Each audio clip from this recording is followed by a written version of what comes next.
Hello, everyone that I know and I don't know in South Africa. The first thing I'd like to do is thank my past coordinators. They were part of the beginning of my journey.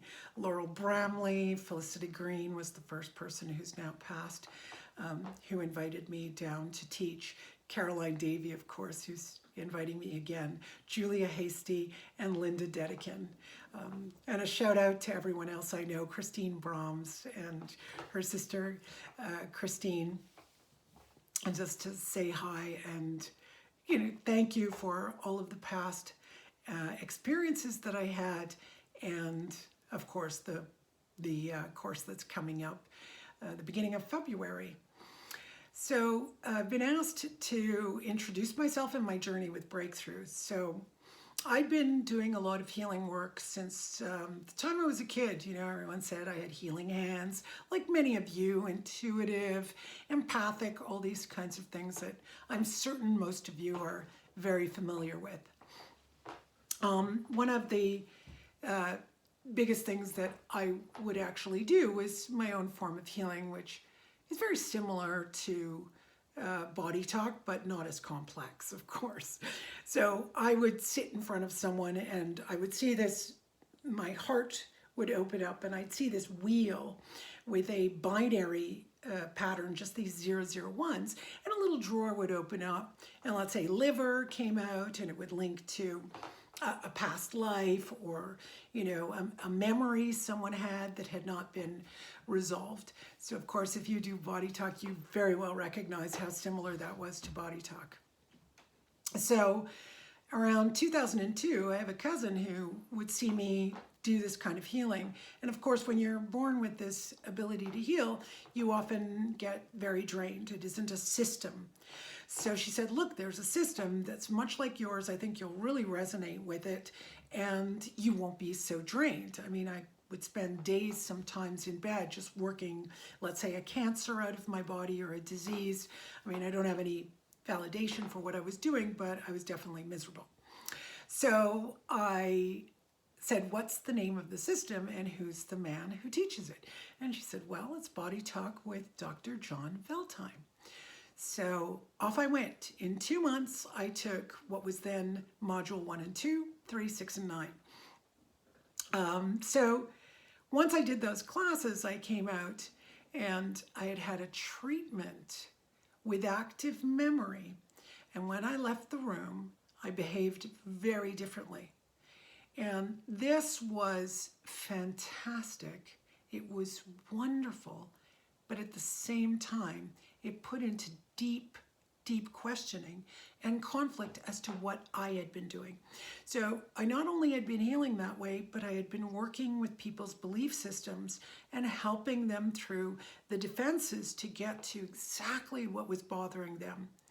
And I thought, well, if I've been doing it that way, then maybe I've had the wrong motives all along. Maybe I had the wrong view of what was happening. And I had been doing this kind of work since I was 15 years old. I read Krishnamurti in 1971 when I was 11. And I took the book and I read it and I brought it and I threw it on the table. And I looked at my mother and said, why is everybody lying to me when everybody knows this stuff? It's here in this book. I didn't know until much later that she said she read the book and didn't understand it. So, of course, the kid's mind is very different than the adult mind, realizing so many different things. So you'll have to check out my video on what BreakThrough is about, so you'll have a better picture of that.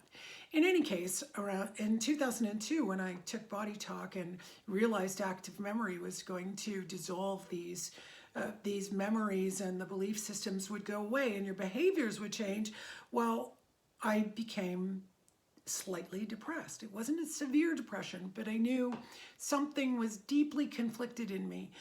And so 2 years pass and Sherry Carpenter, an instructor in Canada, telephoned me and said, get yourself here to Toronto and take BreakThrough. So yeah, I said, okay, I'm on my way. Got in the car, went off. And I brought my mom with me at the time. We were sitting together and Brenda Miller is talking about BreakThrough, but BreakThrough, we do the work during the class. Everything's interactive. So I'm watching all these questions she's asking and the lists going up on the walls. And I'm thinking, I'm not crazy. So I even turn to my mother and I look at her and I go, I'm not crazy. Look, everything I've been telling you. And it just gave me such a sense of relief. And the whole weekend, all I wanted to do was run through steps, be led through breakthrough steps. That's what we call it. So I leave Breakthrough and I go look up where Esther Veltam's going to be, and 40 days later, she's going to give a retreat. So I sign up immediately. And in that period of time, I said, I'm going to do as many breakthroughs as possible, and I'm going to receive as many as I can. And in those 40 days, I did 200 breakthroughs on as many people as I could get to sit down and do them, so they would do them on me.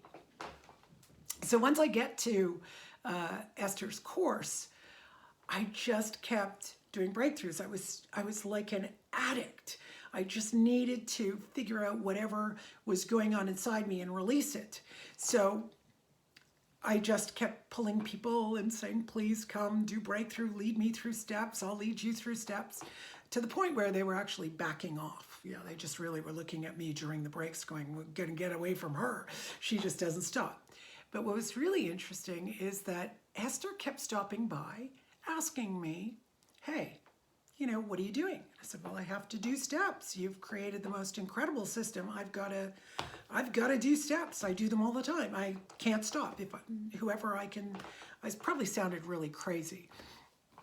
In any case, she kept passing by. She would be on her walks and I'm sitting there doing as much breakthrough as possible. So finally she comes over and says, would you like to be an instructor? So I go into this very dumb kind of look like, and I say, I think to myself first, if I become an instructor, I can do this every single day for the rest of my life. And maybe I'll clear, I'm gonna cry, all of my conflicts. So, sorry, I get emotional with these things. And the story commences. I start to train, and of course I never want to stop training. I would just, continue in training for the rest of my life if I could, but she kept saying, you've got to go teach, so graduate already. And finally I said, okay, here's all my homework. I'm ready to graduate. I can go off and teach. And one of the first places I went was South Africa. And I have so many great memories of being questioned, trying to understand the work more deeply. So of course this is over 10 years later, and this work has been dear to my heart. It's done everything for me. My mind no longer runs around in conflict. I don't exactly know why I'm crying, but I'm just remembering how I was figuring out what exactly we were doing, and it's only recently, just this summer, where the spell of my mind was broken and has freed me. And South Africa was the beginning, and I just wanted to tell you how much I love you all, and thank you for everything. And I'm looking forward to seeing you in February, and hope that you'll all be there. Much love from Canada. Bye.